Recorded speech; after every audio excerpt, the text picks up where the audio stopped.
इस मूवी की स्टार्टिंग में हमें कार में कॉलेज के 5 स्टूडेंट को देखते हैं जो अपनी छुट्टियां बिताने के लिए जंगल में एक कैबिन की तरफ जा रहे होते हैं। और तभी दूसरी तरफ जंगल में से कुछ अजीब सी चीज जिसका हमें फेस तो नहीं दिखाया जाता है, पर ये अनजान सी चीज इन पांचों स्टूडेंट को छुप छुप कर देख रहा होता है। फिर तभी हम एक रेड कलर के ट्रक को देखते हैं जो इन लोगों की कार के आगे अचानक से आ जाता है। और तभी स्कॉट सबको बचाने के लिए गाड़ी का स्टीयरिंग को घुमाने की कोशिश करता है, पर उसका स्टीयरिंग जाम सा हो जाता है, जैसे कोई अनजान सी चीज ने उसको जकड़ लिया हो। तभी हम स्कॉट को देखते हैं जो जैसे तैसे करके स्टीयरिंग पर कंट्रोल करके सबको बचा लेता है। फिर इसके नेक्स्ट सीन में हम इन पांचों दोस्तों को उसी जंगल वाले कॉटेज की लोकेशन पर देखते हैं। फिर तभी इन पांचों की नजर इस कॉटेज के बाहर एक झूले पर पड़ती है जो अपने आप हिल रहा होता है। तभी हम स्कॉट को देखते हैं जो उस कॉटेज के रूम को खोलने के लिए उस कॉटेज के रूम के दरवाजे पर रखी चाबी उठाता है, और जैसी स्कॉट वो चाबी उठाता है वैसे इस झूले का हिलना भी बंद हो जाता है। फिर इसके बाद स्कॉट दरवाजा खोलकर रूम के अंदर जाता है और उस जगह को चेक करने लगता है, और रूम को चेक करने के दौरान स्कॉट को कुछ अजीब सी चीजें और कुछ टूल्स भी दिखते हैं। फिर इसके बाद हमें रात का सीन दिखाया जाता है जहां हम कैरिल को देखते हैं जो अपने सामने एक पुरानी क्लॉक वॉच को देखकर उसकी पेंटिंग बना रही होती है। तभी कैरिल देखती है कि वो वॉच अचानक से रुक जाती है, और फिर इसके बाद कैरिल अपनी बनाई पेंटिंग को देखती है और उसको देखकर चौंक जाती है, क्योंकि कैरिल की पेंटिंग में वो क्लॉक जहाँ पर रुकी होती है वैसे ही उसके सामने वाली क्लॉक भी उस जगह पर रुक जाती है। और फिर इसके बाद अचानक से हवा चलने लगती है और कैरिल खिड़की बंद कर ही रही होती है कि तभी उसको किसी की अजीब सी आवाज सुनाई देती है जो कैरिल से उसको उनके साथ जुड़ने को कह रहा होता है। तभी हम कैरिल को देखते हैं जिसका हाथ बेकाबू हो जाता है और कोई अनजान सी शक्ति उससे जबरदस्ती एक ड्राइंग बनवाता है, और इस ड्राइंग के पूरे बनते ही सब कुछ पहले जैसा हो जाता है। तभी कैरिल वो ड्राइंग को देखती है जिसे देखकर ऐसा लगता है कि जैसे वो अनजान चीज कैरिल को कोई किताब को ढूंढने की तरफ इशारा कर रही हो। तभी इस ड्राइंग को देखते ही कैरिल के सामने घर के नीचे जाने का एक दरवाजा जो कि लॉक होता है वो जोर जोर से हिलने लगता है, और इसे देखकर ऐसा लगता है कि वो अनजान शक्ति कैरिल से कह रहा हो कि वो ड्राइंग वाली किताब उसको इसके अंदर मिलेगी। फिर इसके बाद हम उस दरवाजे को देखते हैं जो हिलना बंद कर देता है, और फिर इसके अगले सीन में हम इन पांचों दोस्तों को एक साथ पार्टी एंजॉय करते हुए देखते हैं। तभी हम उस दरवाजे को भी देखते हैं जो अपने आप अचानक खुल जाता है, और इस दरवाजे के खुलते ही वो सभी लोग घबराते हुए उस दरवाजे को करीब से देखने के लिए जाते हैं। तभी हम उन सभी लोगों को देखते हैं जो बहुत घबरा जाते हैं क्योंकि उनको कुछ समझ नहीं आ रहा होता है कि यह दरवाजा अचानक अपने आप कैसे खुल गया।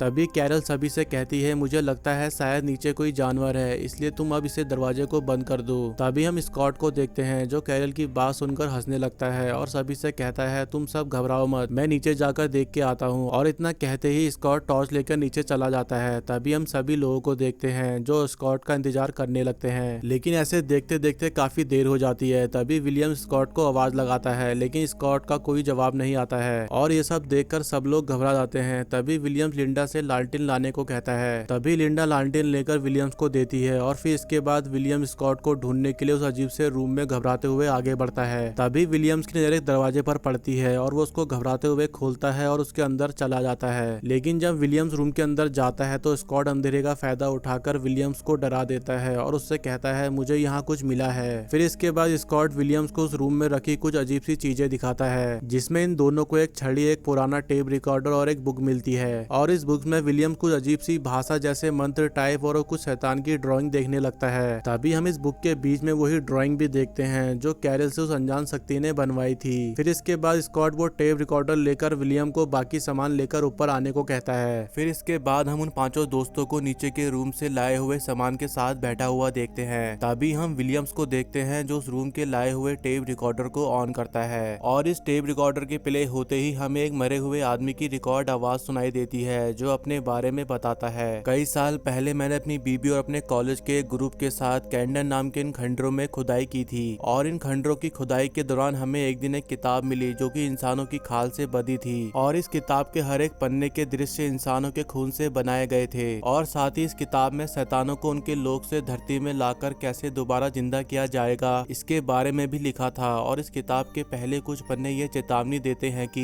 ये मायावी जीव झूठ बोल सकते हैं, लेकिन सच्चाई ये है कि शैतान कभी मरे नहीं होते हैं, इन्हें इस किताब में लिखे मंत्रों के जाप से जगाकर वापस जिंदा किया जा सकता है, और इस किताब के मंत्रों के जाप से राक्षसों को जिंदा इंसानों में प्रवेश करने की अनुमति दी जाती है, और इस किताब का नाम है बुक ऑफ द डेड। और इतनी बात सुनते ही कैरल टेप को बंद कर देती है और सभी से उस टेप को दोबारा चलाने के लिए मना करती है। तभी स्कॉट कैरल को डरता हुआ देखकर उसको चिढ़ाते हुए और डराता है और और उस टेप को चालू करने के लिए उस टेप को थोड़ा आगे बढ़ाकर सभी को दोबारा सुनाता है। और इस बार इस टेप में वो आदमी उस बुक में लिखे मंत्रों को बोलता है और इन मंत्रों के उच्चारण से कोई चीज जाग जाती है। तभी हम कैरल को देखते हैं जो चिल्लाकर वो टेप को बंद करने को कहती है और कैरल के चिल्लाते ही उनके रूम की खिड़की पर एक पेड़ की डाल गिर जाती है और कैरल भागकर अपने रूम में चली जाती है। तभी विलियम स्कॉट से कहता है, स्कॉट तुम्हें ऐसा नहीं करना चाहिए था, जब वो डर रही थी तो तुमको वो टेप बंद कर देना चाहिए था। तभी स्कॉट कहता है, ये तो एक दूध पीते बच्चे से भी ज्यादा डरपोक निकली। और इतना कहते ही स्कॉट वहाँ से चला जाता है और स्कॉट के जाते ही विलियम्स वो पेड़ की जड़ को भी खिड़की से निकालकर बाहर फेंक देता है। और फिर इसके नेक्स्ट सीन में हम विलियम्स को देखते हैं जो लिंडा को एक नेकलेस गिफ्ट करता है। तभी हम लिंडा को देखते हैं जो विलियम्स के दिए नेकलेस को पहनकर बहुत खुश हो जाती है और विलियम्स के पास जाकर उसको किस करने लगती है। और फिर इसके बाद हम घर के बाहर से एक अजीब सी अदृश्य चीज को देखते हैं जो लिंडा और विलियम्स को देखते हुए स्कॉट और उसकी गर्लफ्रेंड सैली को कपड़े खोलता हुआ देखकर वो अदृश्य जीव कैरल के पास जाकर उसको देखता है और कैरल को आवाज लगाकर कहता है, आओ और हमसे जुड़ जाओ। तभी हम कैरल को देखते हैं जो अदृश्य जीव की आवाज को सुनकर उसका पीछा करने के लिए घर से बाहर जाकर उसकी आवाज का पीछा करते करते जंगल में घर से थोड़ी दूर निकल जाती है। तभी कैरल एक जगह पर रुककर उस अदृश्य चीज से कहती है, मैं जानती हूँ घर के बाहर तुम ही थे,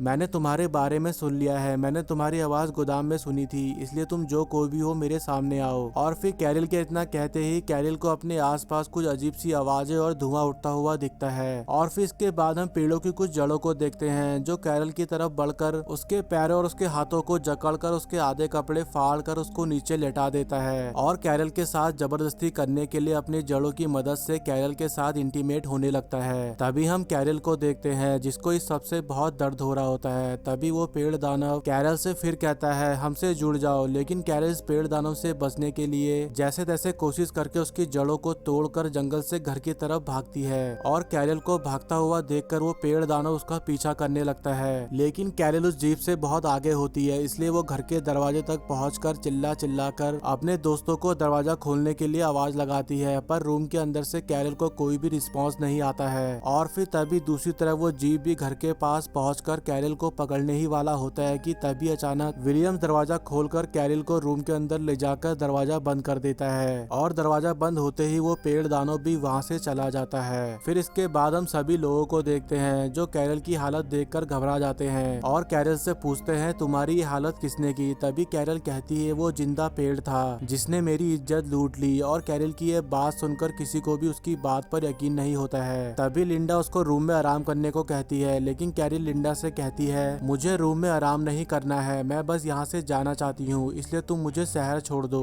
और फिर कैरल की बात सुनकर विलियम कार लेकर कैरल को शहर छोड़ने के लिए वहाँ से निकल जाता है। तभी हम सफर के दौरान विलियम को देखते हैं जो बीच रास्ते में कार रोककर किसी चीज को देखकर कार से उतरकर उसकी तरफ बढ़ने लगता है। तभी पीछे से कैरल कहती है, तुम कहाँ जा रहे हो, क्या तुमने कुछ देखा है? लेकिन विलियम कैरल की बात का कोई जवाब नहीं देता है और अंधेरे में कहीं गुम हो जाता है। फिर इसके बाद हम कैरल को देखते हैं जो विलियम्स को ढूंढने जाती है, लेकिन उसको विलियम तो नहीं मिलता है, पर उसको शहर जाने वाला रास्ता बंद मिलता है और रास्ता बंद देखकर कैरल वहाँ से कार की तरफ भागती है। और फिर तभी अचानक से वहाँ विलियम्स आ जाता है और तभी कैरल विलियम से चिल्ला कर कहती है, अब हम में से कोई नहीं बचेगा, वो हमें यहाँ से नहीं जाने देगा। और तभी कैरल इतना कहते ही विलियम्स को मारने लगती है और जमीन पर रोते रोते लेट जाती है। फिर इसके नेक्स्ट सीन में हम इन पांचों दोस्तों को कैबिन में देखते हैं। तभी हम विलियम्स को देखते हैं जो एयरफोन्स लगाकर वो टेप को दोबारा ऑन करके उसकी बात सुनने लगता है, जिसमें वो आदमी बता रहा होता है कि मैंने इस किताब में लिखे हुए मंत्रों को पढ़कर दूसरे लोगों से आत्माओं को इस लोक में बुलाया था और इन मंत्रों के उच्चारण से वो आत्माओं ने धरती पर आकर मेरी बीवी के शरीर में कब्जा कर लिया था। और इस हादसे को देखकर मैं समझ गया था कि मेरे मंत्रों के आह्वान करने से वो आत्मा या मुझे जिंदा नहीं छोड़ेंगी, इसलिए मुझे इस बात का कोई गम नहीं है। जो कुछ भी मैंने इस किताब की मदद से जिंदा किया है वो मुझे जरूर बुलाने के लिए आएगा। इसलिए अगर कोई इंसान इस किताब को खोल लेता है तो वो इंसान का इन शैतानी आत्माओं से बचने का सिर्फ एक ही रास्ता है। जिस किसी पर भी वो आत्मा का साया होगा उसके शरीर को टुकड़े टुकड़े करके ही उसको रोका जा सकता है। लेकिन इतना सब करने के बाद भी वो आत्मा है जिसने उसे जगाया है उसको मार कर ही दम लेगी। और इतना सुनते ही विलियम्स और आगे सुनने की कोशिश करता है, पर लिंडा विलियम्स का ध्यान अपनी तरफ जुए में कर देती है और विलियम से कहती है, देखो आज मैं जीतने में ही हूँ, बिना देखे मैं जो पत्ते बता रही हूँ आज वही पत्ते निकल रहे हैं। तभी लिंडा अगला पत्ता बताने ही वाली होती है कि उससे पहले कैरिल सारे पत्तों के बारे में एक एक करके सबको अजीब ढंग से बताते हुए पीछे मुड़ती है और कैरिल के पीछे मुड़ते ही वो तीनों उसको देखकर डर जाते हैं। तभी कैरिल के शरीर में आई हुई आत्मा उन तीनों से कहती है, जिसने भी हमें हमारी प्राचीन नींद खराब करके जगाया है, हम और लोगों की तरह सबको मारकर अपने साथ ले जाएंगे। और इतना कहते ही कैरिल नीचे गिर जाती है। तभी लिंडा कैरिल को देखने के लिए उसके पास जाती है, लेकिन वो शैतानी आत्मा लिंडा के पैर को पेंसिल से जख्मी करके लिंडा को दूर फेंक देती है। तभी विलियम्स उसे रोकने की कोशिश करता है, पर वो विलियम्स को भी दूर फेंक कर उसको मारने के लिए आगे बढ़ती है। लेकिन तभी स्कॉट वहाँ आता है और वो कैरिल, जो कि अब पूरी तरह से शैतान बन चुकी थी, उसको मार मार के घर के नीचे वाले गोदाम में बंद करके वो मंत्रों वाले चैन से उस ढक्कन को बंद कर देता है। फिर इसके नेक्स्ट सीन में हम विलियम्स को देखते हैं, जो लिंडा को देखकर स्कॉट के पास आता है और फिर इसके बाद वो तीनों वहाँ से सुबह जाने के बारे में बात करते हैं, लेकिन रास्ता बंद होने के उससे उन लोगों को कुछ समझ नहीं आ रहा होता है। तभी सैली कहती है, कैरिल हमें कितना डरा रही है, उसकी आंखें तो देखो कितनी भयानक हो गई है। और इतना कहते ही सैली जोर से चिल्लाती है। तभी स्कॉट उसको शांत होने को कहता है। फिर तभी हम देखते हैं कि घर के बाहर से कुछ अजीब सी चीज सैली की तरफ आ रही होती है और सैली को भी वो चीज अपनी तरफ आती हुई महसूस होती है। लेकिन तभी स्कॉट सैली के पास आता है और उसको रूम में आराम करने का बोलकर वहाँ से चला जाता है। तभी हम सैली को देखते हैं, जो अपने रूम से घर के बाहर देखने में ही होती है और फिर तभी कुछ अनजान सी चीज उस घर की खिड़की का कांच तोड़कर अंदर घुस जाती है और सैली जोर से चिल्लाती है। और सैली की चिल्लाने की आवाज सुनकर स्कॉट उसको देखने के लिए जाता है, पर वो स्कॉट को रूम में हर जगह ढूंढने के बाद भी कहीं नहीं मिलती है। तभी अचानक एकदम से सैली स्कॉट पर अटैक करके उसको फेस को अपने नाखून से जख्मी कर देती है, जिससे स्कॉट का बहुत खून बहने लगता है। और गाइस अब सैली भी शैतान बन चुकी है। तभी हम स्कॉट को देखते हैं, जो खुद को बचाने के लिए सैली को आग में फेंक देता है और सैली के आग में गिरते ही उसका फेस जलने लगता है। तभी स्कॉट सैली को जलने से बचाता है, लेकिन सैली दोबारा स्कॉट पर हमला करती है। तभी सैली के अंदर का शैतान स्कॉट को वही गोदाम वाली तलवार से स्कॉट को मारने के लिए उस पर हमला करती है, लेकिन स्कॉट उसके अटैक को ब्लॉक करके उसको ही उस तलवार से जख्मी कर देता है। और इस तलवार के जख्मी होने से स्कॉट और विलियम देखते हैं कि सैली को तलवार लगने से उसकी बॉडी जगह जगह से जख्मी होकर उस शैतान को थोड़ी देर के लिए बेहोश कर देती है। और सैली को बेहोश देखकर स्कॉट को लगता है कि वो मर गई है, लेकिन तभी सैली दोबारा जागती है, जिसको देखकर स्कॉट विलियम्स को उसको मारने को कहता है, लेकिन विलियम्स की फटके 4 हो गई होती है। इसलिए तभी स्कॉट विलियम्स से कुल्हाड़ी लेकर सैली के बॉडी के टुकड़े कर देता है और सैली के बॉडी के टुकड़े होते ही वो शैतान भी खत्म हो जाता है। फिर इसके बाद स्कॉट और विलियम सैली को घर के बाहर ले जाकर उसको दफनाकर रूम के अंदर जाकर एक दूसरे से बहस करने लगते हैं, क्योंकि स्कॉट यहाँ पर विलियम से लिंडा को छोड़कर उसके साथ इस जगह से निकलने को कहता है, लेकिन विलियम स्कॉट से रुकने को कहता है और उससे कहता है कि हम अगली सुबह होते ही कोई दूसरा रास्ता ढूंढकर यहाँ से एक साथ निकल जाएंगे। लेकिन स्कॉट विलियम की कोई बात नहीं सुनता है और वहाँ से अकेले ही निकल जाता है। तभी विलियम स्कॉट के जाते ही लिंडा का पैर देखने के लिए उसके रूम में जाकर उसका पैर देखकर चौंक जाता है, क्योंकि लिंडा के पैर से ढेर सारा खून बाहर निकलने लगता है और वो एकदम से जागकर हंसने लगती है। और अब लिंडा भी शैतान बन चुकी है और लिंडा को शैतान बना हुआ देखकर विलियम दूसरे रूम में भागकर जाता है। लेकिन तभी वहाँ स्कॉट भी आ जाता है और वो विलियम्स को बताता है कि उसकी ये हालत पेड़ दानव ने की है। तभी हम लिंडा को भी देखते हैं, जो ये सब देखकर जोर जोर से हंसने लगती है। तभी विलियम स्कॉट से पुल के अलावा कोई दूसरे रास्ते के बारे में पूछता है, लेकिन स्कॉट विलियम को कुछ बताने से पहले ही मर जाता है। तभी हम कैरिल को देखते हैं, जो जोर जोर से हंसने लगती है और विलियम कैरिल और लिंडा से खुद को बचाने के लिए लिंडा को शूट करने ही वाला होता है कि तभी कैरिल खुद को उस कैद से आजाद करवाने के लिए लिंडा से ठीक होने का नाटक करवा के विलियम से कहती है, मैं पूरी तरह ठीक हो गई हूँ, मुझे यहाँ से बाहर निकालो। तभी विलियम्स को भी उनकी बात सुनकर उन पर यकीन आ जाता है और वो कैरिल को आजाद करने के लिए उस दरवाजे के पास जाकर उसको चाबी से खोलने ही वाला होता है कि तभी कैरिल नीचे से विलियम्स का गला पकड़ लेती है, लेकिन विलियम खुद को उसकी पकड़ से बचा लेता है। फिर तभी हम लिंडा को देखते हैं, जो दोबारा शैतान बनकर विलियम्स पर अटैक करके उसका हाथ जख्मी करके उस पर उसी तलवार से हमला करती है, लेकिन विलियम उसके अटैक को ब्लॉक करके उसको उसी तलवार से जख्मी कर देता है। और इस तलवार के अटैक से लिंडा थोड़ी देर के लिए घायल होकर बेहोश हो जाती है। और गाइस इस तलवार के अटैक से शैतान थोड़ी देर के लिए कमजोर होकर बेहोश हो जाते हैं और इनके बेहोश होते ही इंसान खुद को इनसे बचाने के लिए इनको काट कर खुद की जान बचा सकता है। और गाइस ऐसा मेरा मानना है, बाकी आपको क्या लगता है वो आप मुझे कमेंट करके जरूर बताना। फिर इसके बाद विलियम लिंडा लिंडा को दफनाने के लिए उसको बाहर ले जाकर खड्डा खोदने लगता है और इसी दौरान उसको लगता है कि लिंडा उसको देख रही है, लेकिन विलियम्स खड्डा खोदकर लिंडा को दफनाकर वहां से जा ही रहा होता है कि उसकी नजर वही नेकलेस पर पड़ती है जो उसने लिंडा को गिफ्ट दिया था। और फिर तभी विलियम्स वो नेकलेस उठा ही रहा होता है कि तभी लिंडा कब्र में से जागकर विलियम्स का पैर जख्मी करके उसको दूर फेंक देती है। फिर तभी हम विलियम्स को देखते हैं जो जख्मी हालत में खुद को बचाने के लिए अपने सामने रखा खुदाई वाला औजार उठा लेता है। तभी हम लिंडा को देखते हैं जो उछलकर विलियम्स पर अटैक करने के लिए उसकी तरफ आती है और फिर तभी विलियम लिंडा से खुद की जान बचाने के लिए वही खुदाई वाला औजार की मदद से लिंडा का सर काटकर उसे मार डालता है और वहां से भागकर रूम के अंदर चला जाता है। और जब विलियम रूम के अंदर पहुंचता है तो वह गोदाम का दरवाजा खुला हुआ देखकर समझ जाता है कि कैरल वहां से भाग गई है। और गाइस कैरल वहां से कैसे भागी होगी इसके बारे में आप मुझे कमेंट करके जरूर बताना। फिर इसके बाद हम कैरल को देखते हैं जो विलियम्स पर हमला करती है, लेकिन विलियम उस पर गोली चलाकर उसको जख्मी करके रूम का दरवाजा बंद करने लगता है। तभी हम कैरल को देखते हैं जो घर के अंदर घुसने की कोशिश करती है, लेकिन विलियम उसको अंदर घुसने से रोक देता है। फिर इसके बाद विलियम्स गोदाम के नीचे जाकर एक पाइप को देखने लगता है जिसमें से खून बह रहा होता है। तभी वो पाइप का सारा खून विलियम्स के ऊपर गिर जाता है और इस खून के विलियम्स के ऊपर गिरने से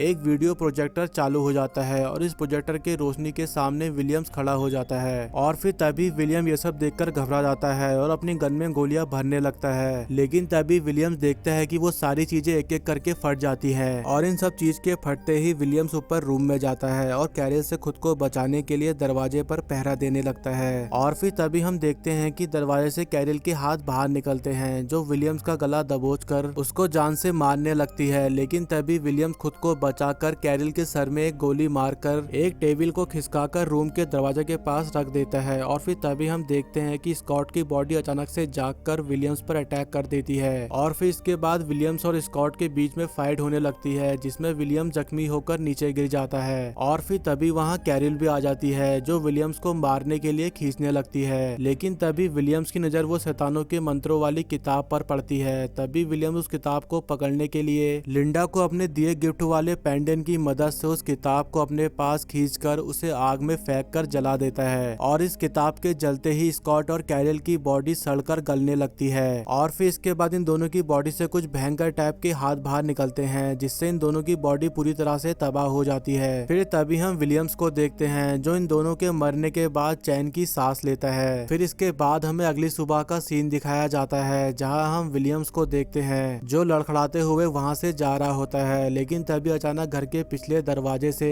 कोई चीज बहुत तेजी से विलियम्स की तरफ भाग कर आती है और विलियम इस चीज को देखकर जोर से चिल्लाता है और विलियम्स की चीख के साथ स्क्रीन पूरी ब्लैक हो जाती है। और इसी के साथ हमारी आज की ये वीडियो भी यहीं पे एंड होती है।